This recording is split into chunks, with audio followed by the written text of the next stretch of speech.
These flies don't bite, and the water was smooth even after last night's storm, so we had a pretty cruisy morning until Crosse, Wisconsin. I ate cold spaghetti and meatballs while we rode through another lock and dam. Mowgli was also misbehaved. He started peeing in his jug before we were even out of sight of the dam operators. There's still plenty of flooding in the forest, but the town wasn't really flooded at all. It only had a little bit of water coming over the bank. We pulled our canoes into this little park, and Mowgli ran to the post office to get his new solar panel.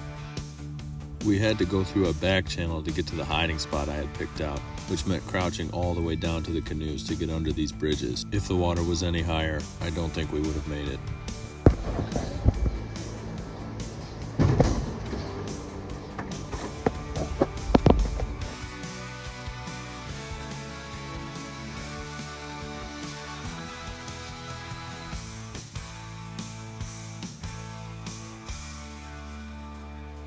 The boat ramp was underwater, the forest was underwater, the park was underwater, even the birds were underwater. We tied up behind this church and then worked our way through the forest up onto the surface streets where we could go get a resupply. Of course, we ate before we started shopping for food because we made the mistake last time of shopping hungry.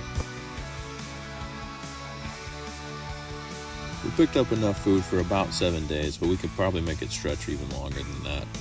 We bought meat, vegetables, and ice to keep them cold so that we have fresh meals for all 7 days until the next resupply.